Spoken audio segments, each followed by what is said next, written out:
छोड़ा, खता कोई नहीं छोड़ी, कभी सिया नहीं छोड़ा।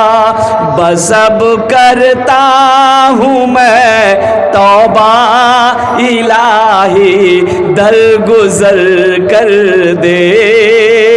बड़ा मुजरिम हूँ मैं तेरा इलाही, दरगुजर कर दे। खिलौना हाथ का अपने बना रखा है शैतान, बना ले अपना तू बंदा इलाही, दरगुजर कर दे। आमीन बोले दो। बड़ा मुजरिम हूँ मैं तेरा इलाही, दरगुजर कर दे। ए बाबू বসে যা, ভালো করে বসে যা। एक वादा करो कि जब तक मेरी तकरीर होगी कोई जाना आना नहीं करेगा। ए बाबू বসে जाओ। कोई जाएगा आएगा? अरे बोलो ना, कोई जाएगा आएगा? हाई लागले। एक जगह तकरीर कर रहा था, एक नौजवान खड़ा हुआ, मैंने कहा क्या हुआ? बोला है हम गुल बैठो। वो बैठ गया, 10 मिनट बाद फिर खड़ा हुआ, मैंने कहा क्या हुआ? बोला मौलवी साहब बहुत जोर से लगा है। बोला बैठो, नौजवान है बर्दाश्त करो। वो बैठ गया, अल्लाह का बंदा। कुछ देर के बाद मेरी तकरीर खत्म हुई तो बैठा हुआ, तो मेरी नजर पड़ गई, तो मैंने कहा बेटा जाओ। बोला नहीं जाएंगे। तो हमने कहा कहीं जाएगा? बोले क्या करने जाएंगे? जो करने जा रहे थे यहीं होगी, अब जाने की जरूरत नहीं है। बड़ा अच्छा जलसा सुन रहे हैं। अल्लाह आपके आने को, अल्लाह आपके बैठने को, अल्लाह आपके सुनने को अपनी बारगाह में कबूल फरमा ले। आमीन बोला था अल्हम्दुलिल्लाह। माइक बड़ा अच्छा है।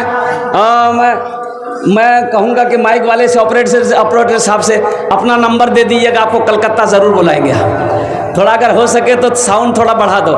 इस माइक पे तकरीर करना बस यूँ समझ लिए कि मुर्गा से अंडा दिलवाने के बराबर है। मुर्गा अंडा दिया कभी देखे हो? नहीं देखे हो? एक बादशाह को मुर्गियों से बड़ा प्यार था, बड़ा प्यार था।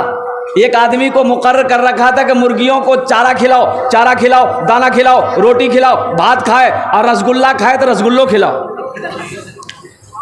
अब बादशाह है। एक रोज मिजाज बदला, वजीर को बोला कि बेटा बोलो एक दिन में एक मुर्गी कितना अंडा देती है? तो वजीर बोला कि हुजूर एक अंडा। बोला नहीं, हमको 2 चाहिए। बोला 2 कैसे दी? अरे एक मुर्गी एक ही अंडा दी ना। बोला नहीं, हमको 2 चाहिए। जो मुर्गी 2 अंडा दे दे उसको जान छोड़ दो, और जो 1 अंडा दे उसको ज़िबा करके मेरे सामने ले आओ। वजीर तमाम मुर्गियों को जमा करके कह दिया कि खैरियत नहीं, अब जान बचाना चाहते हो 2 अंडा दो, नहीं तो बस। कोई मुर्गी सुबह 1 अंडा दी, एक शाम को अंडा दी, 2 अंडा दी। एक मुर्गी को देखा ये अंडा लेके बैठी हुई है। ये वजीर उसकी नट्टी को पकड़ा, बोला तुम्हें डर नहीं हुआ बादशाह का? 1 अंडा दिया। तो मुर्गी बोली कि बादशाह के डर से बहुत मुश्किल से हम 1 अंडा दिए, दरअसल बात में हम मुर्गी नहीं, हम मुर्गा हैं। मेरे नौजवानों, मेरे बच्चों, अल्लाह आपके आने को, अल्लाह आपके बैठने को, अल्लाह आपके सुनने को अपनी बारगाह में कबूल फरमा ले। आमीन बोले अल्हम्दुलिल्लाह। एखाने जेटाई दुआ होबे कबूल होबे, जेटाई दुआ होबे मकबूल होबे। आमी बोलছি না, আমি কোচি না, আল্লাহর কোরআন কোচে वक़ाल रब्बुकुम उदऊनी अस्तजिब लकुम। मेरा अल्लाह कहता है मेरा बंदा तुम मुझे पुकारो, मैं तेरी दुआ को कबूल करूँ। तुम मुझे पुकारो, मैं तेरी दुआ को कबूल करूँगा।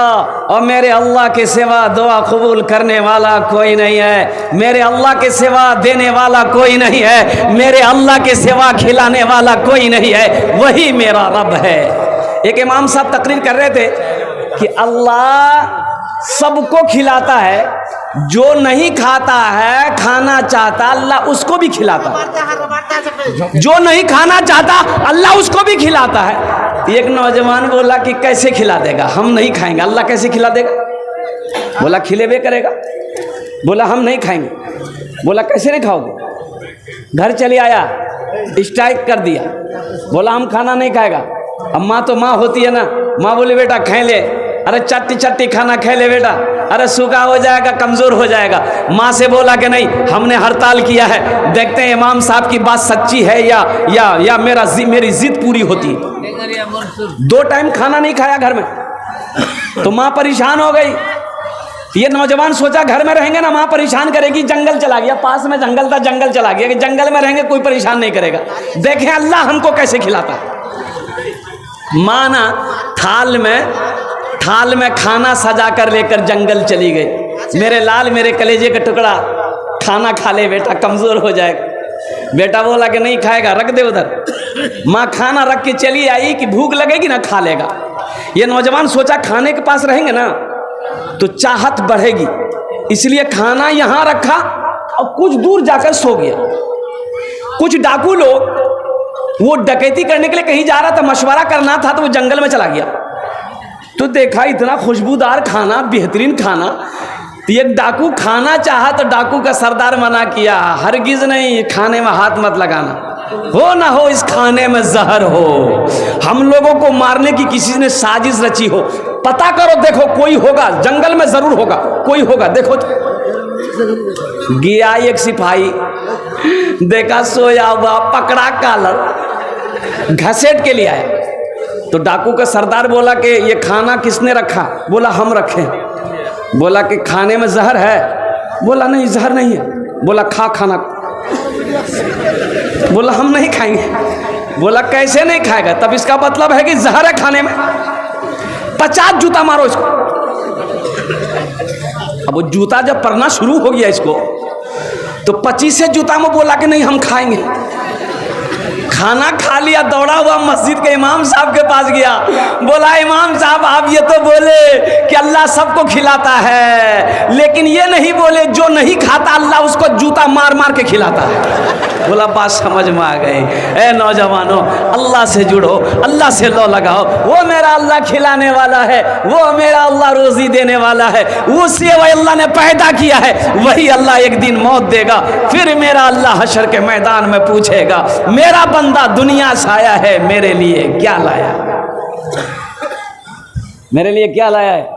अभी आपने 5 बच्चों के सर पे पगड़ी बांध दी, देखी आपने, इसको कहते हैं जश्न दस्तार फजीलत, दस्तार बांधी गई। अच्छा मेरे बच्चे पढ़े लिखे नौजवान यहाँ पर बैठे हैं, मेरे बहुत सारे ये सब स्टूडेंट नौजवान हैं। अच्छा ये बात बताओ मेरे बच्चों, कभी तुमने देखा है किसी का बेटा इंजीनियर बना हो, किसी का बेटा डॉक्टर बना हो, किसी का बेटा मास्टर बना हो, किसी का बेटा प्रोफेसर बना हो, किसी का बेटा इंजीनियर बना हो, तो यह जलसा सजाया गया हो और डॉक्टर साहब के सर पे पगड़ी बांधी गई हो? देखे बेटा कभी देखे आप लोग? वकील साहब को, वकील साहब के सर पे, मास्टर साहब के सर पे, इंजीनियर साहब के सर पे, आखिर क्या वजह है भाई? पढ़ा तो वो भी है, पढ़ा तो वो भी है, पढ़ा ये भी है, वो कॉलेज में यूनिवर्सिटी में पढ़ा है, ये मदरसे में पढ़ा है, और कुर्बान जाओ उसके पढ़ाई में लाखों रुपए खर्च हुए हैं, इनकी पढ़ाई में उतनी खर्च नहीं हुए। आखिर क्या वजह है कि ये हाफिज कुरान बन गया, ये हजारों लोगों को जमा किया गया, इनके सर पे पगड़ी बांधी गई, हाथ में लट्ठी दिया गया, तो बात ये समझ में आई कि कुछ तो वजह है। अरे कोई तो वजह है, कोई वजह है, तो वजह यह है, ये कुरान कहता है, ये कुरान कहता है, कुरान ये कहता है कि जो मुझसे जुड़ जाता है, जो मुझसे जुड़ जाता है, जो मुझसे मोहब्बत करने लगता है, जो मुझे सीने से लगा लेता है, जो मुझे अपने सीने में बसा लेता है, हम उसको जमीन की पस्ती से उठाकर आसमान की बुलंदी पे पहुंचा देते हैं। ये कुरान का जिंदा मौजज़ा है मेरे बच्चों, इसलिए कुरान पढ़ो। अल्लाह के रसूल इरशाद फरमाते, खैरुकुम मन तअल्लमल कुरान व अल्लमहु, तुम में सबसे बेहतर वो है जो कुरान सीखे, दूसरों को सिखाए। इंशाल्लाह कुरान पढ़ोगे, सीखोगे? कितने लोग तैयार? हाथ उठाओ, इंशाल्लाह पक्का वादा करना है। अच्छा कुछ लोग नहीं सीखेंगे। कुरान तुम में सबसे बेहतर वो है जो कुरान सीखे, दूसरों को सिखाए। आज हमारे घर में बरकत नहीं है, क्यों नहीं बरकत है भाई? क्या वजह है? हमने कुरान को पढ़ना छोड़ दिया है, हमने कुरान को तिलावत करना छोड़ दिया है। हम जलसों में हाथ तो उठा लेते हैं, हम जलसों में हाथ उठा लेते हैं, वादा तो कर लेते हैं, लेकिन अमल कुछ नहीं। बोला बात सही कि गलत? बात तो सही है। अमल कुछ नहीं है, अमल नहीं है, अमल नहीं। अगर अमल करते तो आज हमारी जिंदगी बदली हुई मालूम होती। अगर आज हम अमल करते तो आज हम कामयाब होते। क्या वजह? अच्छा इधर जहेज जहेज जहेज चलता है, जहेज है। हाँ, इधर भी वो बीमारी है। हम समझे कि सिर्फ उधरे बीमारी है, नेपाले साइड में बीमारी, ये बीमारी इधर भी है। थपाजी तो अल्लाह हमारे बच्चे। अच्छा ये बताओ मेरे बच्चों, ये बताओ शराब पीना क्या है? हराम है। जुआ खेलना? ज़िना करना? कुत्ता का गोश्त खाना? और जहेज लेना? बोला आने दो।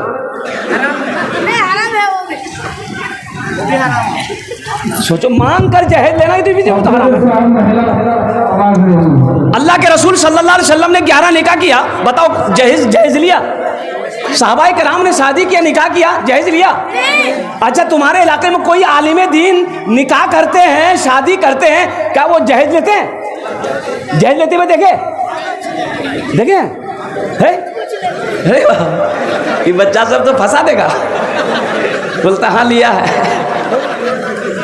नहीं, अगर वो आलिम साहब नहीं मांगे होंगे, कोई अगर अपनी खुशी से दे दिया होगा वो अलग बात है, लेकिन आलिम साहब नहीं मांगे होंगे, वो आलिम नहीं मांगे होंगे, मौलवी साहब नहीं मांगे होंगे। इसलिए नौजवानों सुनो, लड़की वाला अगर अपनी मर्जी से भी जहेज दे तो मत लो, अपनी मर्जी से भी दे फिर भी मत लो।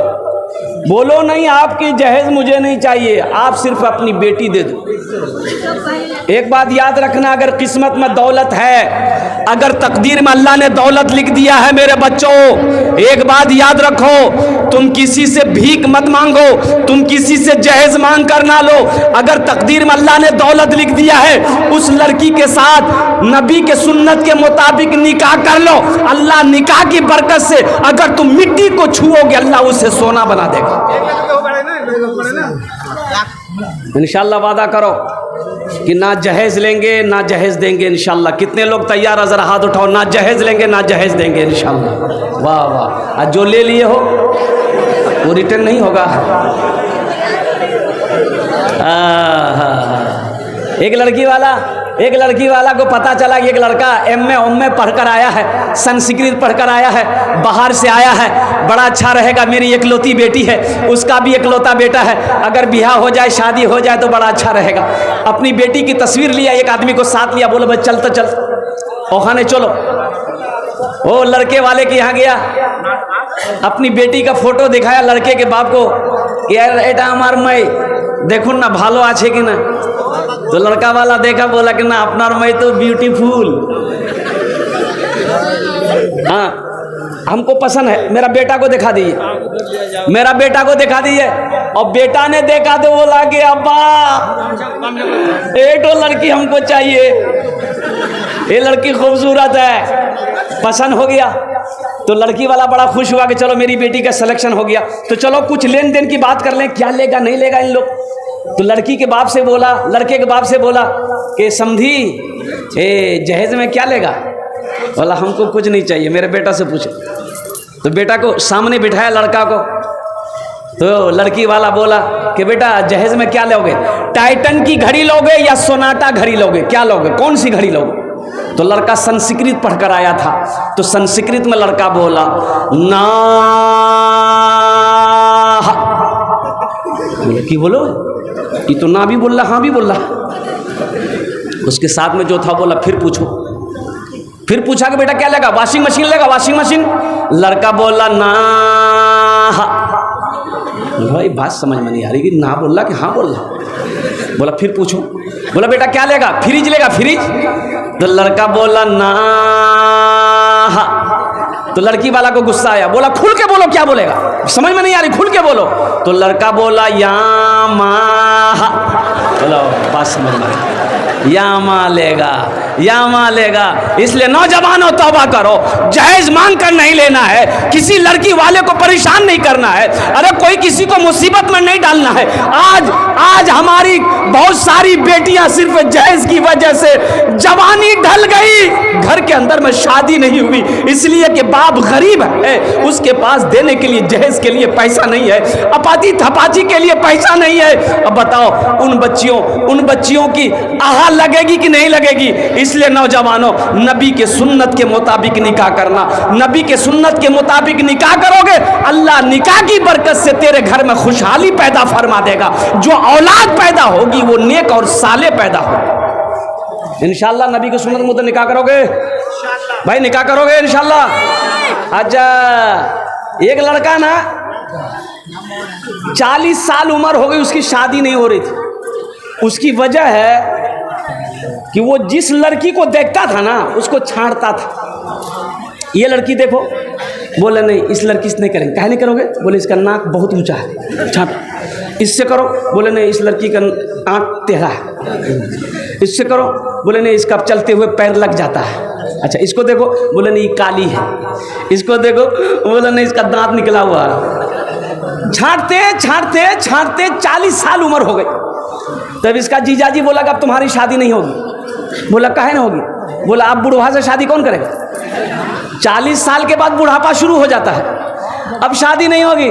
ये नौजवान बोला कि नहीं जीजाजी अब आप ही देखिए, आप जो देख लिए हम कर लेंगे, हम लड़की नहीं देखेंगे। बोला ठीक है बेटा, कराते हैं तुमको ब्याह। ये वो काली लड़की देख के इसका बोहने ना बात कर दिया। बातचीत फाइनल हो गई, बारात गई, निकाह करके बीवी को ले आए। अब रात में जब कमरे में गया बीवी के पास, तो बेचारी घूंघट उठा के जो सलाम की नहीं, लड़का वहीं बेहोश हो गया। तो उसकी बीवी सोची का कोई बीमारी है क्या इसको, ये अपने आप बेहोश हो गया। पानी का छींटा मारी, वो लड़की पूछने लगी कि आप बेहोश काहे हो गए? हम कुछ पूछना चाह रहे थे, आप पहले बेहोश हो गए। तो वो लड़का बोला जल्दी पूछो ना तो फिर बेहोश हो जाएंगे। वो लड़की बोली कि देखिए हम यहाँ नई आए हैं, हम तो किसी को जानते नहीं हैं, आप ये बता दीजिए हम किससे पर्दा करें किससे पर्दा नहीं करेंगे। तो उसका शौहर बोला कि तुम किसी से पर्दा करो या ना करो, लेकिन हमसे जरूर पर्दा करना। फिर भी होश हो गया। सिर्फ सूरत को ना देखो, सीरत को भी तो देखो, सीरत को भी देखो। अल्लाह के रसूल सल्लल्लाहु अलैहि वसल्लम इरशाद फरमाते हैं कि लोग निकाह करते हैं 4 बातों की बुनियाद पर। कोई हसब नसब देखता है, खानदान देखता है, कैसा ऊंचा खानदान है कि नहीं है। कोई माल और दौलत को देखता है, टाका वाला है कि नहीं है, कोठी वाला है कि नहीं है, बिल्डिंग वाला है कि नहीं है। और कोई क्या देखता है? हुस्न और जमाल को देखता है, खूबसूरती है कि नहीं है। अल्लाह के रसूल सल्लल्लाहु अलैहि वसल्लम इरशाद फरमाते हैं कि तुम दीनदारी को देखो, दीनदारी को तरजीह देना। जिस लड़की के अंदर में सौम सलात का पाबंद देखना, उसे अपनी बीवी बना लेना। जिस लड़के के अंदर में दीनदारी देखना, उसे अपना दामाद बना लेना।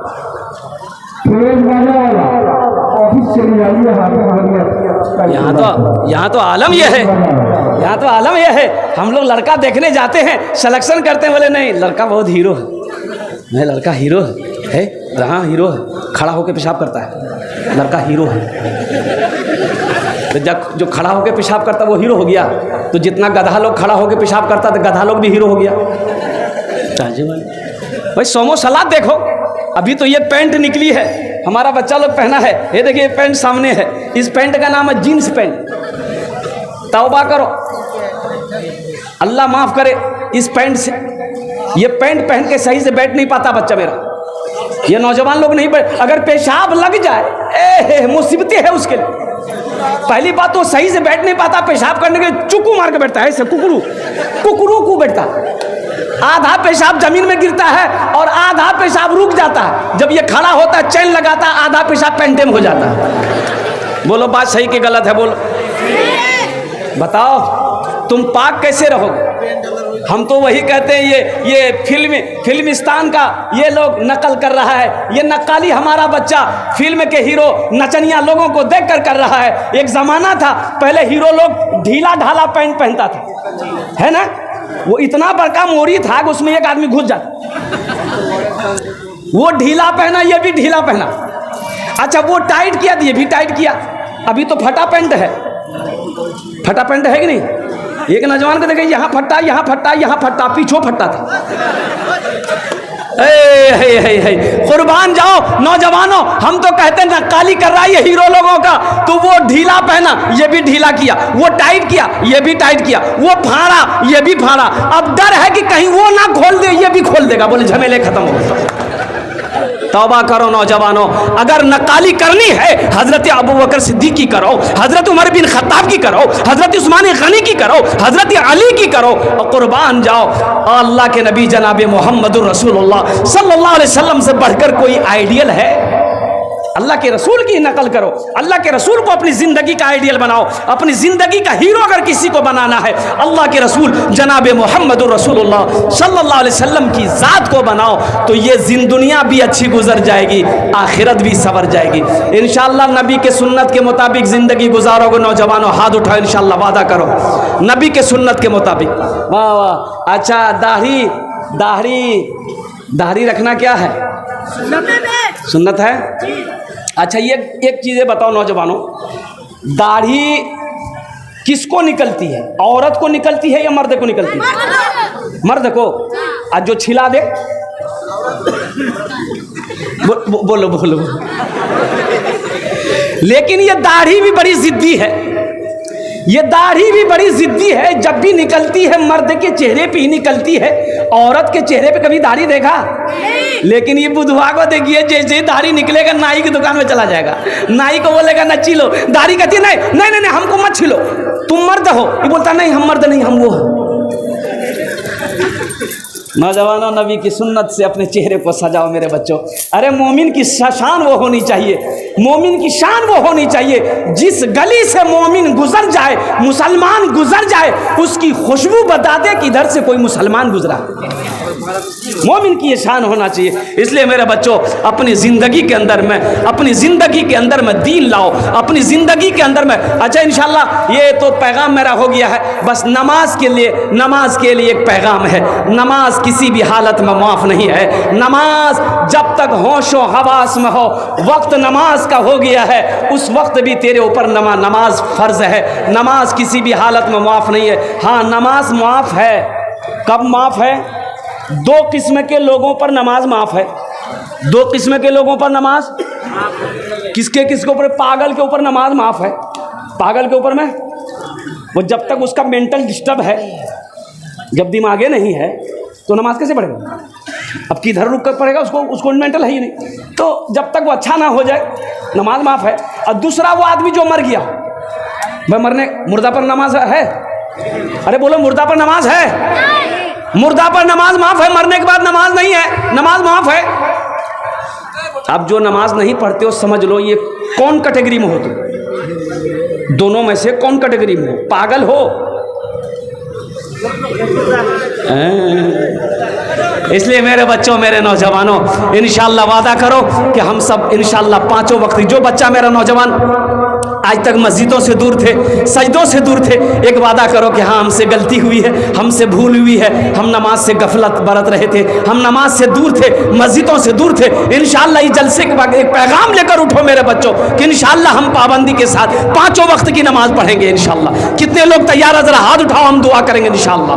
वाह वाह। अल्लाह, हमारा ये सारा बच्चा नौजवान, अल्लाह हाथों को उठाना मेरा काम था, उठवाना मेरा काम था, इनके दिलों को बदलना तेरा काम। अल्लाह इन बच्चों के दिलों को बदल दे, हमारे बच्चों के सीनों को बदल दे, अल्लाह इनकी नीयतों को बदल दे, अल्लाह इनको पक्का सच्चा नमाजी बना दे। आमीन बोले दो। ऐसा वैसा नमाजी नहीं। एक आदमी दिल्ली से आ रहा था, सीमांचल गाड़ी पकड़नी थी, कटिहार आना था, टिकट है नहीं, सोचा काउंटर में टिकट लेंगे, ट्रेन में चढ़ जाएंगे।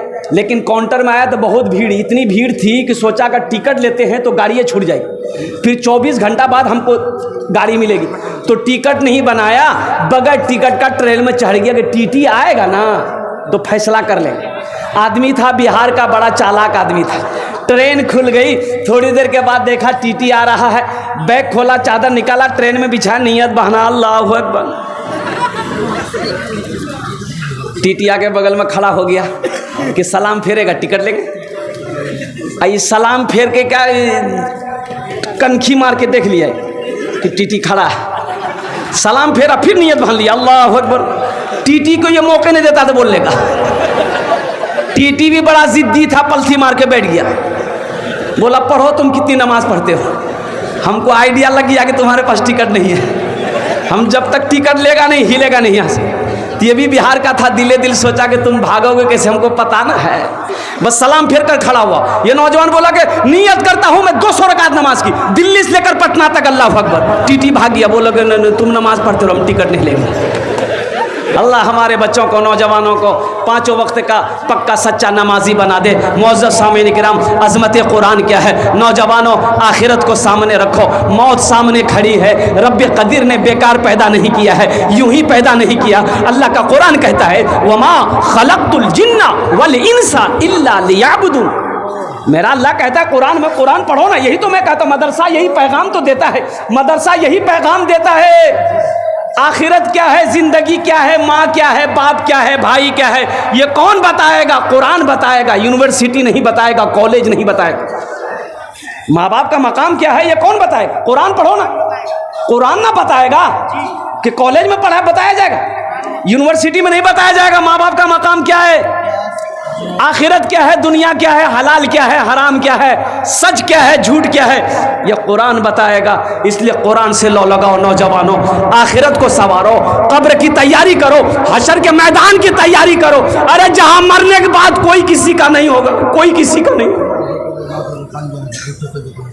इबादत करो तुम, इबादत करो तुम सदा अपने रब की, ये दुनिया किसी की हुई है ना होगी। इबादत करो तुम सदा अपने रब की, ये दुनिया किसी की हुई है ना होगी। इबादत करो तुम, इबादत करो तुम सदा अपने रब की, ये दुनिया किसी की हुई है न होगी। यहाँ पर किसी की बनी ना बनेगी, मिलेगी तो 2 गज जमी ही मिलेगी। यहाँ पर किसी की बनी ना बनेगी, मिलेगी तो 2 गज जमी ही मिलेगी। इंशाअल्लाह आखिरत की तैयारी करेंगे भाई, इंशाअल्लाह आखिरत की तैयारी करेंगे, कब्र की तैयारी करेंगे इंशाअल्लाह, हशर के मैदान की तैयारी करेंगे इंशाअल्लाह, जन्नत में जाने की तैयारी करेंगे इंशाअल्लाह। ताओ एक अमल है जन्नत में जाने वाला अमल, जिसको कहते हैं सदका जारिया। अल्लाह के रसूल सल्लल्लाहु तआला अलैहि वसल्लम इरशाद फरमाते हैं कि जो लोग ये सदका जारिया कर ले, मरने के बाद बेटा भूल जाए, बीवी भूल जाए, भाई भूल जाए, गम नहीं है, वो दुनिया में ऐसा अमल करके गुजरा है कि अल्लाह क़यामत तक कब्र में सवाब अता फरमाता रहेगा। ये मदरसा आपने चंदा दिया है, 5 बच्चे दस्तारबंदी हुई, 5 बच्चा हाफिज़ कुरान बना। एक हाफिज़ कुरान 10 आदमी को जन्नत में लेकर जाएगा। कितने को लेकर जाएगा बोलो? एक वकील साहब कितने को लेकर जाएगा? नहीं लेकर जाएगा। एक हाफिज कुरान 10 आदमी को जन्नत में लेकर जाएगा। और सुनो, अल्लाह के रसूल इरशाद फरमाते हैं ये कुरान जो आज किताबी शक्ल में है, कल क़यामत के दिन हशर के मैदान में इंसानी शक्ल में होगा, बड़ा खूबसूरत इंसान होगा। एक आदमी के हाथ को पकड़ेगा, अल्लाह के सामने खड़ा कर देगा। तो मेरा अल्लाह अलीमुल गैब व शहादा है, फिर भी मेरा अल्लाह पूछेगा कुरान से तू कौन है? तो ये कहेगा मैं अल्लाह, मैं तेरा कुरान। कि तेरे साथ कौन है? कि अल्लाह मुझ कुरान का कारी है। कि क्या चाहता है? कि अल्लाह दुनिया में इन्होंने मेरी बहुत इज्जत की थी, मुझे सीने से लगाता था, मुझे आंखों से लगाता था, मुझे अपने सीने में बसाया था। या अल्लाह दुनिया में इन्होंने मेरा हक अदा कर दिया, इसलिए आज मैं चाहता हूँ उसका बदला दे दूँ। तो अल्लाह कहेगा तू क्या चाहता है? ये कुरान कहेगा या अल्लाह मैं ये चाहता हूँ कि आज मैं इसे जन्नत के अंदर दाखिल कर दूँ। तो मेरा अल्लाह ऐलान करेगा जा इसके हाथों को पकड़ जन्नत के अंदर में दाखिल कर दे, जा इसके हाथों को पकड़ जन्नत के अंदर में दाखिल कर दे। तो कुरान भी जन्नत में लेकर जाएगा मेरे भाई। जो कुरान से जुड़ गया, ये कुरान उसको ज़मीन की पस्ती से उठाकर आसमान की बुलंदी पे पहुंचा देगा। मुअज़्ज़ज़ सामीन इकराम, 5 बच्चे दस्तारबंदी हुए। मुझे इस मजमे के अंदर में 5 आदमी चाहिए, मैं उसके लिए 10 दुआ करूँगा। कत दुआ करबो बोलूँ तो? 10टे दुआ करबो। अल्हम्दुलिल्लाह 10टे दुआ करबो इंशाल्लाह। मुझे कितना आदमी चाहिए भाई बोलिए, अरे बोलो तो कितना आदमी चाहिए? अरे भाई कितने बच्चे की दस्तारबंदी हुई? 5 बच्चे की दस्तारबंदी हुई, मुझे 5 आदमी चाहिए इंशाल्लाह। उसके लिए मैं 10 दुआ करूंगा और मैंने पहले कह दी यहाँ जो दुआ होगी इंशाल्लाह कबूल होगी, मकबूल होगी। क़ाल रब्बुकुम उदऊनी अस्तजिब लकुम, मेरा अल्लाह कहता है तुम मुझे पुकारो मैं तेरी दुआ को कबूल करूंगा। है कोई